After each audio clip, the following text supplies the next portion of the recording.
예수소망교회 4월 16일 주일 예배 말씀입니다. 베드로의 오순절 설교 사도행전 2장 14절에서 24절까지의 말씀입니다. 베드로가 11사도와 함께 서서 소리를 높여 이르되 유대인들과 예루살렘에 사는 모든 사람들아 이 일을 너희로 알게 할 것이니 내 말에 귀를 기울이라. 때가 제3시니 너희 생각과 같이 이 사람들이 취한 것이 아니라 이는 곧 선지자 요엘을 통하여 말씀하신 것이니 일러스되 하나님이 말씀하시기를 말세에 내가 내 영을 모든 육체에 부어주리니 너희의 자녀들은 예언할 것이요 너희의 젊은이들은 환상을 보고 너희의 늙은이들은 꿈을 꾸리라. 그때에 내가 내 영을 내 남종과 여종들에게 부어주리니 그들이 예언할 것이요 또 내가 위로 하늘에서는 기사를 아래로 땅에서는 징조를 베풀리니 곧 피와 불과 연기로다. 주의 크고 영화로운 날이 이르기 전에 해가 변하여 어두워지고 달이 변하여 피가 되리라. 누구든지 주의 이름을 부르는 자는 구원을 받으리라 하였느니라. 이스라엘 사람들아 이 말을 들으라. 너희도 아는 바와 같이 하나님께서 나사렛 예수로 큰 권능과 기사와 표적을 너희 가운데서 베푸사 너희 앞에서 그를 증언하셨느니라.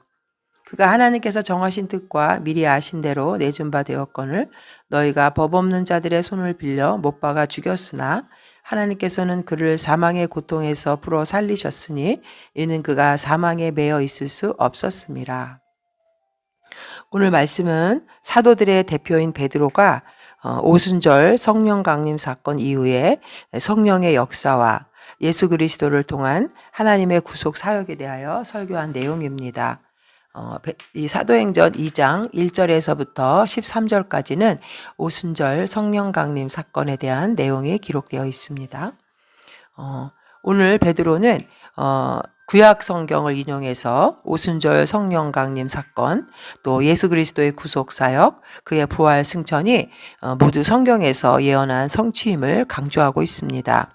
먼저 베드로는 요엘 선지자의 예언을 인용해서 요엘서 2장 28절에서 32절까지를 인용하면서 오순절 성령 강림의 역사에 대해서 설명합니다.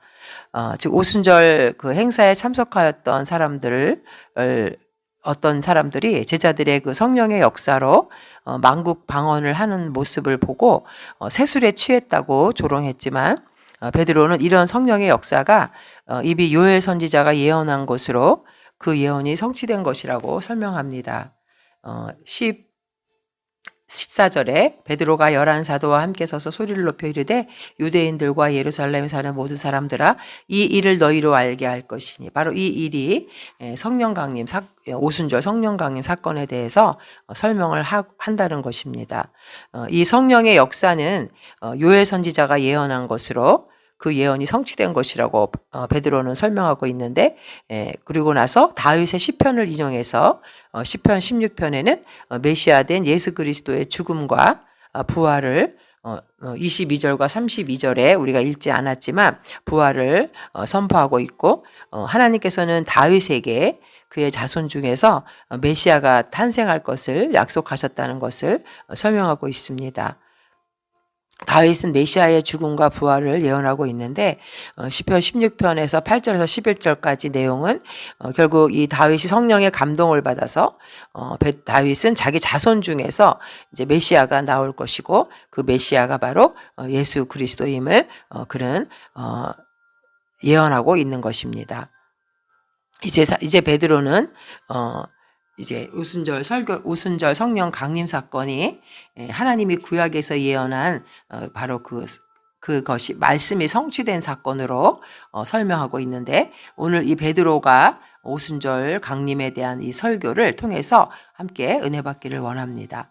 우선 14절부터 21절까지의 내용은 베드로가 설교의 이 서론 부분에 해당하는데 오순절 성령 강림 사건에 이 갈릴리 사람들의 기이한 행동이 술 취한 것이 아닌 성령이 이 땅에 오셔서 그들에게 임함으로 하나님의 약속이 성취된 것에 대해서 설명을 하고 있습니다.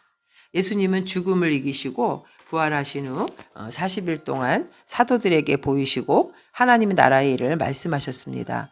또한 사도들과 식사를 같이 하시면서 예루살렘을 떠나지 말 것을 당부하시고 그들에게 임할 성령 세례에 대해서 말씀하셨습니다. 그리고 최후의 만찬 자리에서도 성령 강림에 대한 약속의 말씀을 5번이나 언급하셨습니다. 그래서 요한복음 14장 16절에도 보면 내가 아버지께 구하겠으니 그가 또 다른 보혜사를 너희에게 주사 영원토록 너희와 함께 있게 하리니. 그리고 26절에도 모든 것을 성령께서 생각나게 하신다. 또 16절 7절에 그러나 내가 떠나가는 것이 너희에게 유익하다. 내가 떠나가지 아니하면 보혜사 성령이 너희에게로 오지 아니할 것이고 가면 내가 그를 너희에게 보내리니. 계속해서 예수님의 이 성령 강림에 대한 얘기를 말씀을 해주시고 계십니다. 예수님의 부활 승천 이후에 이제 120명의 제자들의 모임이 이루어져서 예루살렘을 떠나지 말고 내게 들은 바 아버지의 약속하신 것을 기다리라라는 사도행전 1장 4절의 말씀대로 가룟 유다를 제외한 11사도와 또 예수님을 쫓던 여자들과 예수의 모친 마리아, 예수의 형제들이 감람산으로부터 내려와 예루살렘에 있는 다락방에 모여서 오순절날 합심해서 기도를 했을 때 드디어 성령의 강림 역사가 일어난 것입니다. 그래서 이들은 성령의 임재하는 소리를 들을 수 있었고 체험적으로도 알 수 있는 너무나 분명한 성령의 역사를 체험했습니다. 그렇기 때문에 이 예수님의 제자들은 초대교회의 그 핍박과 죽음에도 불구하고 생명을 걸고 복음을 전하는 사도가 되었던 것입니다. 결국 오순절 성령 강림 사건은 부활하여 승천하신 예수 그리스도께서 이제 이 땅에 건설하실 하나님 나라인 교회와 또 그의 백성 가운데 영으로 오셔서 그 백성을 가르치고 인도하시고 하나님의 나라를 확장하며 그의 백성을 다스리기 위해서 오신 것입니다. 성령께서 이제 이 교회를 이끌어 가시고 성령의 역사가 시작되었다는 것입니다. 요한복음 14장 16절에도 보면 내가 아버지께 구하겠으니 그가 또 다른 보혜사를 너희에게 주사 영원토록 너희와 함께 있게 하리니 그는 진리의 영이라 세상은 능히 그를 받지 못하나니 이는 그를 보지도 못하고 알지도 못함이라 그러나 너희는 그를 아나니 그는 너희와 함께 거하시며 또 너희 속에 계시겠습니다.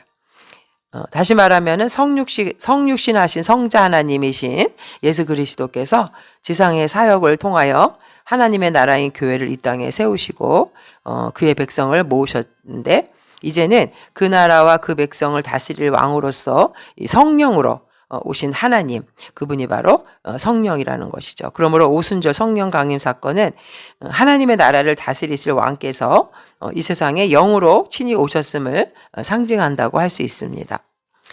이 오순절 성령의 역사로 인해서 많은 사람들은 혼란에 빠졌습니다. 어떤 사람들은 조롱하고 제자들이 세술에 취했다고 말합니다. 그러나 그때가 제3시 오전 9시이기 때문에 베드로는 그들이 술에 취한 것이 아니라고 성령 강림에 대한 의의를 말하고 있습니다. 이렇게 베드로가 설명하는 것은 성령이 임하셨을 때 나타난 언어 일치 현상에 대해서 어떤 사람들의 술에 취했다고 조롱한 것 때문에 베드로는 이 사람들의 오해를 상식적인 전제를 들어서 해소시켜 줍니다. 베드로는 구약의 기독론적으로 예수님을 해석하면서 예수님의 구속 사역과 성령 강림에 대한 설교를 시작합니다. 이 성령 강림의 사건은 결국 종말의 날이 도래했다는 것을 의미한다는 것입니다.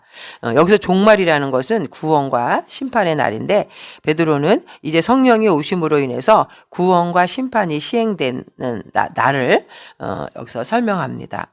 요엘서에 보면은 17절에 요엘이 하나님의 약속을 언급하면서 내가 내 영을 모든 육체에 부어주리니 라고 말했습니다. 여기서 모든 육체라는 것은 예수 그리스도를 구주로 영접하고 하나님의 자녀가 된 모든 사람을 의미합니다. 그것은 외적인 신분과 지위와 성별을 초월하는데 구약시대 때는 이 성령이 특별한 목적을 가지고 특별한 몇몇 사람들에게 임한 사건이었지만 이제 말세 오순절에는 오순절에 온 성령은 모든 육체에 부어주신다는 겁니다. 구약시대 때 하나님은 특별한 사람에게만 말씀을 주셨지만 이 말세에 하나님은 예수 그리스도를 믿고 거듭난 모든 사람들에게 말씀을 주시는 것이죠. 그래서 이것은 제자들이 다른 언어들로 하나님의 큰 일을 말하는 것으로 11절에 확인이 됩니다. 사도행전 2장 11절. 베드로는 이 성령이 오시는 날 오순절에 엄청난 천체의 변화가 있었다고 19절과 20절에 설명하고 있습니다. 하나님께서 하늘의 기사를 나타내시고 땅의 징조를 말세에 나타내시는데 이러한 기사와 징조가 종말이 가까워졌다는 것을 보여주는 징표입니다. 이것은 이미 예수님의 사역을 통해서 드러났으며 이제 성령 강림을 통해서 다시 드러납니다. 그러므로 베드로는 성령의 오심을 종말론적으로 이해하고 특히 피와 불과 연기라는 용어, 해가 변하여 어두워지고 달이 변하여 피가 되리라 라는 표현은 무서운 재난과 심판을 암시합니다. 그래서 이제 이 오순절 성령 강림 사건은 종말이 이제 종말이 왔기 때문에 베드로는 이 종말을 살아가는 이들에게 복음을 시급히 전해야 될 필요성, 선교의 사명을 촉구합니다. 이제 성령 받은 제자들은 복음을 전하러 갈 것이고 사람들은 그들이 전하는 복음을 듣고 구원받을 것입니다. 베드로는 성령의 강림과 그로 인한 종말의 도래를 예수 그리스도에 대한 믿음의 초청, 주의 이름을 부르는 자는 구원을 받으리라 라는 말씀으로 연결합니다. 그런데 베드로의 말은 주님의 이름을 부르지 않는 자는 심판을 받는다는 내용도 포함하는 것이죠. 종말의 날은 구원의 날이면서 동시에 심판의 날입니다. 이제 복음을 들은 사람은 주 예수 그리스도를 믿어야 하고 오직 예수 그리스도를 통해서만 구원받을 수 있다는 것입니다. 오늘 말씀 속에서 이 요엘 선지자가 말한 17절 사도행전 17절에 하나님이 말씀하시기를 말세에 내가 내 영을 모든 육체에 부어주리라. 여기서 말세라는 의미는 이제 예수님께서 이 땅에 오신 초림 그리고 이제 앞으로 오실 재림, 이 초림과 재림 사이에 기간을 우리가 말세라고 하는데 결국 언제 예수님이 이 땅에 오실지는 아무도 알 수가 없는 것입니다.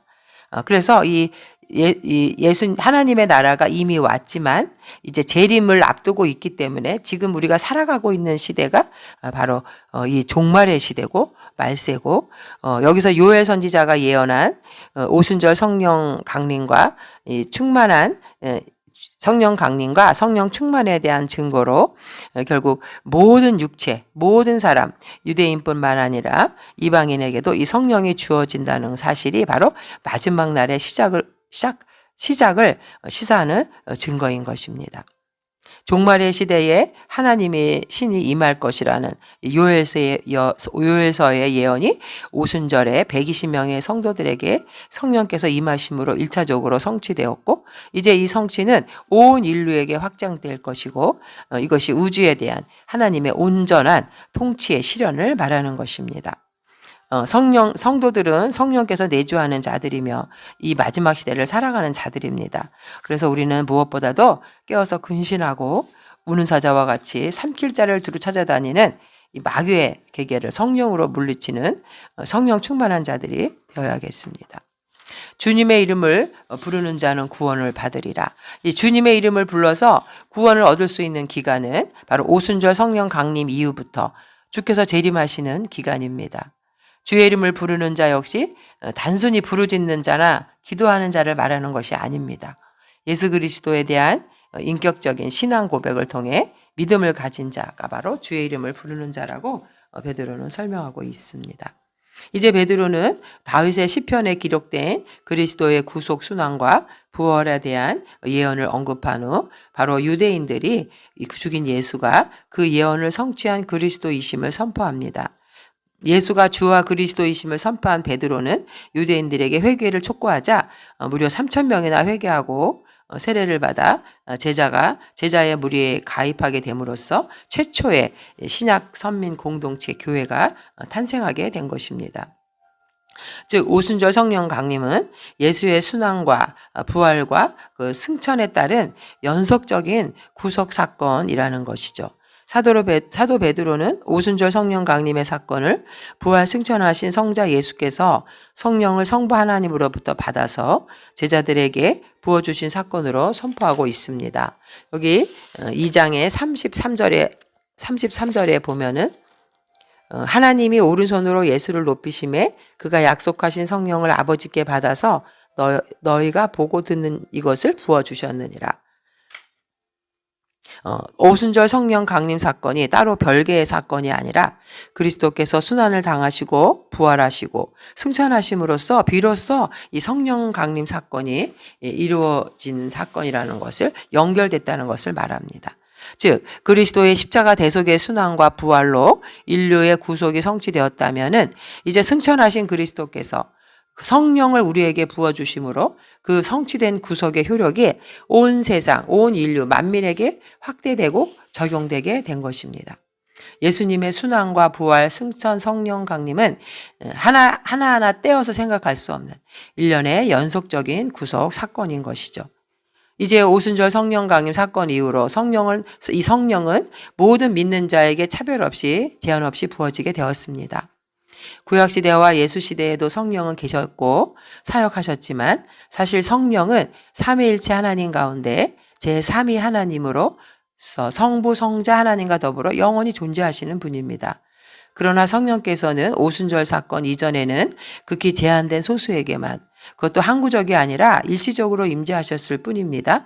그러나 이제 요엘 선지자의 예언대로 하나님의 영이 예수를 주로 믿는 모든 육체에 부어지게 된 것입니다. 예언을 하고 환상을 보고 꿈을 꾸는 것은 구약시대에는 일부 선지자들에게만 계시의 수단으로 주어진 것이었지만 이제 오순절 사건을 통해서 젊은이, 노인, 남녀 구분 없이 예수를 주로 믿는 자는 누구든지 성령의 계시와 조명을 받아서 구원의 진리를 깨달을 수 있게 된 것입니다. 이제 오순절 성령 강림 사건 이후로 구원받은 공동체의 개념은 구약 선민 이스라엘에서 신약교회로 전환되게 되었습니다. 즉 오순절 성령 강림 이후로는 누구든지 주의 이름을 부르는 자는 구원을 얻게 되었습니다.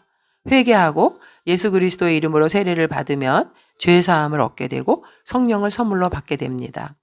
그리고 이 구원의 은총은 유대인에게만 제한되는 것이 아니라 먼 곳의 이방인들, 하나님이 그의 주권으로 부르시는 모든 인간을 대상으로 베풀어지게 된 것입니다. 실로 그리스도의 구속 사건은 인류에게 엄청난 결과를 야기시켰습니다. 하나님의 신인 성령이 우리와 같이 죄인된 육체를 가진 인간에게도 차별 없이 부어진 것입니다.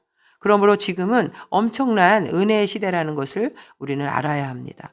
지금은 성취된 구원의 복음이 선포되어야 할 때입니다. 먼데 있는 자나 가까이 있는 자에게나 아무 차별이나 제한 없이 주의 이름을 부르면 구원을 얻게 된다는 것을 우리는 전파해야 합니다. 주님은 모든 사람의 주가 되사 저를 부르는 모든 사람에게 부여하신 분입니다. 그래서 로마서 10장 11절과 12절에 보면 성경에 이르되 누구든지 그를 믿는 자는 부끄러움을 당하지 아니하리라 하니 유대인이나 헬라인이나 차별이 없음이라. 한 분이신 주께서 모든 사람의 주가 되사 그를 부르는 모든 사람에게 부여하시리다. 누구든지 주의 이름을 부르는 자는 구원을 받으리라. 우리는 고린도후서 6장 2절에 사도 바울의 외침이 귀에 생생합니다. 이르시되 내가 은혜 베풀 때에 너를 듣고 구원의 날에 너를 도왔다 하셨으니 보라 지금은 은혜 받을 만한 때요 보라 지금은 구원의 날이도다. 이제 계속되는 베드로의 설교 가운데 베드로는 시편 16편을 인용해서 다윗의 예언을 인용합니다. 그리고 그리스도의 죽음과 부활이라는 복음의 핵심을 선포합니다. 이제 본절부터 32절까지 그는 복음의 핵심이라 할 수 있는 유대인들이 예수를 십자가에 못 박아 죽인 나사렛 출신의 예수가 바로 하나님께서 보낸 진정한 메시아였다는 사실에 대해서 본격적으로 말합니다. 예수님은 3년 반의 공생의 기간 동안 권능과 기사와 표적을 통해서 자신이 하나님이 보내신 메시아임을 밝히 드러내셨습니다. 그럼에도 불구하고 유대인들은 어리석게도 이러한 예수를 못 박아 죽였습니다.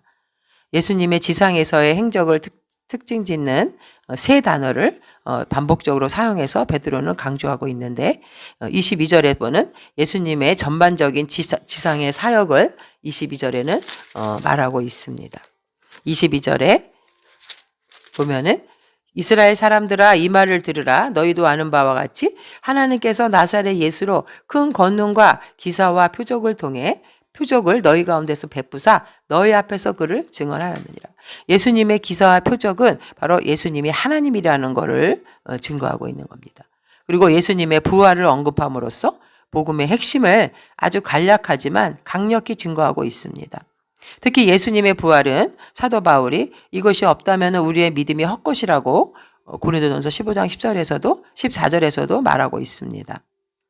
이러한 맥락에서 볼 때 오늘 베드로의 설교는 사도시대 최초의 부활 설교라고 할 수 있습니다. 실제로 사망은 모든 인간들을 흙에서 절대 빠져나갈 수 없도록 만드는 덫이라고 할 수 있습니다.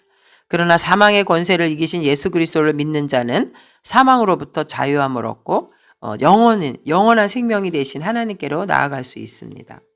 2장 24절에 하나님께서 그를 사망의 고통에서 풀어 살리셨으니 이는 그가 사망에 매여 있을 수 없었습니다. 예수님의 부활을 말하고 있습니다. 예수님이 왜 사망의 고통에서 매여 있을 수 없었는지, 하나님이 그를 왜 사망의 고통에서 풀어 살리셨는지에 대한 이유입니다.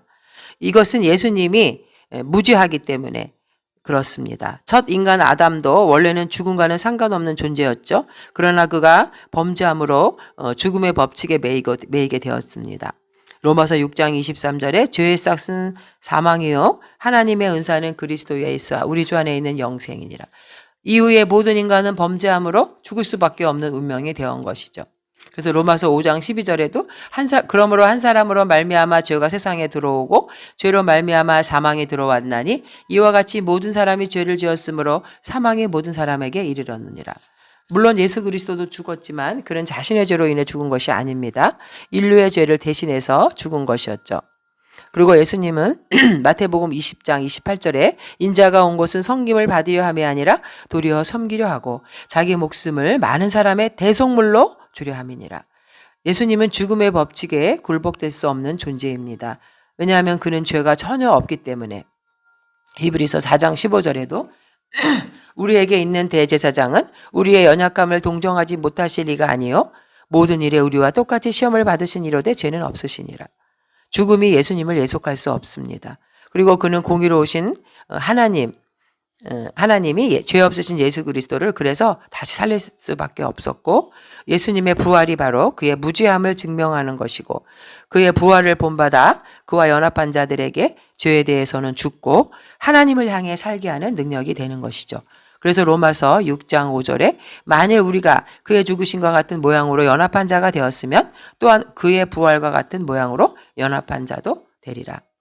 우리가 알거니와 우리의 옛사람이 예수와 함께 십자가에 못 박힌 것은 죄의 몸이 죽어 다시는 우리가 죄에게 종노릇하지 아니하려 함이니.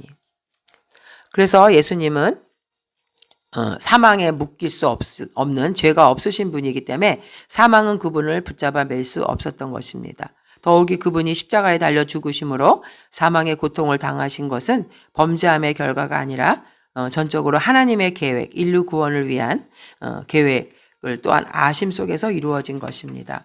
그러기에 그분은 사망에 매여 있지 않고 부활하셔서 부활의 첫 열매가 되셨으며 사망에 대해 승리하셨습니다.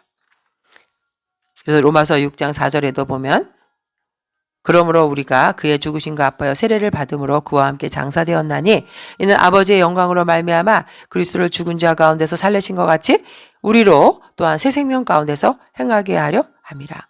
우리는 이미 승리한 자입니다. 예수님을 통해서 부활할 자들이기 때문에 사망을 두려워하지 말아야 되겠습니다. 23절에 보면 그가 하나님께서 정하신 뜻과 미리 아신 대로 내준 바 되었거늘 너희가 법 없는 자들의 손을 빌려 못 박아 죽였으나 여기서 나사렛 예수는 무엇보다 하나님께서 인정하시고 하나님께서 허락하심으로 말미암은 자라는 것이 분명히 나오고 있습니다.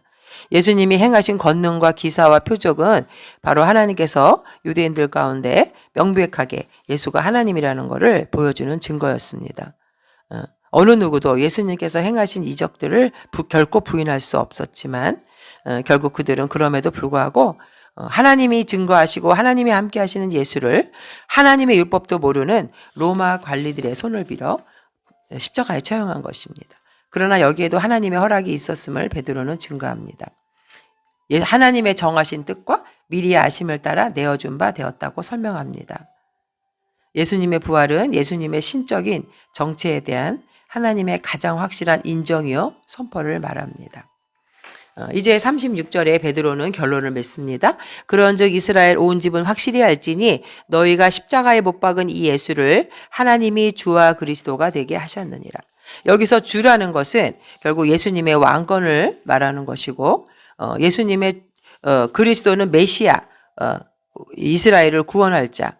예수님은 이스라엘을 로마의 압제에서 구원하실 정치적인 구원자가 아니라 모든 인류를 죄와 사망에서 구원하실 영적인 구원자. 그래서 이 구약의 예언이 바로 예수님 안에서 다 완전하게 성취된 것입니다. 이제 오늘 이 베드로의 이 설교 내용은 결국 그가 비록 갈릴리의 어부였지만 오순절 성령 강림으로 성령 충만함을 받아서 말씀과 지혜와 능력에 있어서 전혀 다른 모습으로 설교하고 있는 모습을 우리는 보게 됩니다. 우리도 주의 일을 하기 위해서는 베드로와 같은 성령 충만을 받아야서 주님의 일을 감당하는 자들이 되어야겠습니다. 베드로는 오순절 성령 강림이 어떤 의의가 있는지를 설명했습니다. 구약의 예언을 바르게 해석하고 성부, 성자, 성령 삼위 하나님의 구속의 사역을 선포했습니다. 우리는 전도할 때 하나님의 말씀을 바로 이해하고 충분히 신구약 성경을 공부해서 올바르게 전하는 자가 되어야 합니다. 우리의 간증이나 그런 것도 필요하지만 결국은 능력의 말씀으로 전도를 할 때 성령께서 그 영혼을 변화시킬 수 있다는 것을 깨달아야 합니다. 오늘 말씀을 통해서 우리는 예수님께서 부활의 첫 열매가 되셨다는 이 말씀이 우리에게 어떠한 소망을 주는지, 우리는 정말 인간의 근본적인 한계가 바로 죽음이고 많은 사람들이 두려워하는 이 죽음의 문제를 바로 예수님의 이 십자가 또 부활 성령의 부어주심으로 우리는 그것을 승리했다는 것을 깨달아야 합니다. 예수님의 부활은 이 죽음이 예수님을 영원히 구속할 수 없음을 나타내는 증거가 되었고 결국 이 그리스도의 부활은 2000년 전에 있었던 일회적인 사건이 아니라 오늘 우리에게도 주어지는 소망이라는 것입니다. 그러므로 부활의 소망을 믿는 그리스도인들은 그 삶의 중심을 이 세상이 아니라 우리의 영원한 삶이 성취될 하나님 나라에 두어야 합니다. 그러나 우리가 이 땅에 발을 딛고 살기 때문에 이 세상과 분리되어서는 안 되죠. 우리는 이 세상에서 부활의 소망을 선포함으로 여전히 죽음에 매여 있는 이들에게 영원한 생명에 대한 소망을 전하는 자들이 되어야 하겠습니다. 하나님께서 우리에게 허락하신 영원한 삶에 대한 확신을 갖고 이 세상 가운데 영원한 하나님의 나라의 소망을 전하는 부활의 증인 되시기를 주님의 이름으로 축원합니다. 아멘.